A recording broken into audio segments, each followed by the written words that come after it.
Atomfall is a visually impressive game with an interesting premise, but it doesn't fully capitalise on its potential. The world is immersive but feels empty at times. Collectibles like lunchboxes in comics exist mostly as filler rather than meaningful rewards, which makes exploration feel less engaging. A better approach would have been to include some unique weapons and armors hidden behind challenging clues, giving players a stronger incentive to explore. The game's difficulty is another mixed bag. It offers accessibility options, which can be a good thing for some players, but it also takes away from the sense of challenge and accomplishment.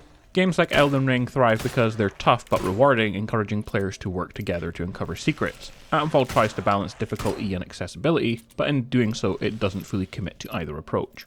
Combat and weapons are decent, nothing groundbreaking but functional. The skill tree has an interesting system where you unlock skills by finding manuals in the world, which is a great idea.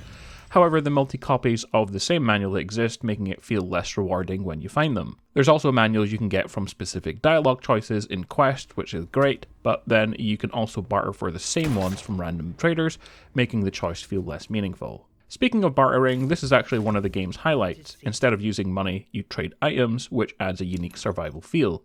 However, it doesn't go far enough. There aren't many true valuable items that make trading feel essential. If the game had rare powerful weapons or even information that you could acquire through bartering, this system could have been a real game changer. The story itself is engaging and the multiple endings add replayability. You can choose to escape with different characters, which allows for some level of personal choice. However, the map design is a bit disappointing. Instead of one large, interconnected world, Atomfall uses smaller separate maps. If each region had a distinct look and feel, this could have worked, but most of the areas look and feel the same, which makes exploration less exciting. The quest system is another area that could use improvement. On paper, the idea of uncovering clues and unlocking investigations is intriguing, but in practice, the game lacks clear structure.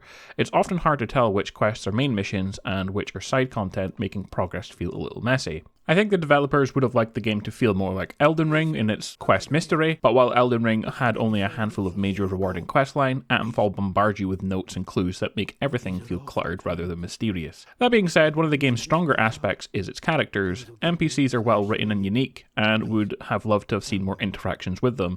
Early in the game, there are some great mystery quests like solving murder in the church investigation and strange events in the bakery. These were some of the best parts of the game early on, but unfortunately the game doesn't continue delivering these kind of quests, and after they're done, it pretty much goes straight into solving the endings for all of the major NPCs. The game is marked as an X-Files style mystery set in the Cold War, but doesn't fully capture the tone. The X-Files was dark, atmospheric and unsettling, whereas Atomfall feels a bit too polished and bright to evoke the same eerie paranoid feeling. Overall, Atomfall is a game with great potential but falls short in execution. It's a solid 6 out of 10, not bad but not quite great either. The world, bartering system and characters all have strong foundations, but the lack of challenge, the disjointed map design and the underwhelming sense of discovery hold it back. If a sequel happens, there's a lot of room to refine these ideas and create a more immersive, rewarding experience. For now though, Atomfall is enjoyable in parts but doesn't quite deliver the deep, mysterious adventure it sets out to be.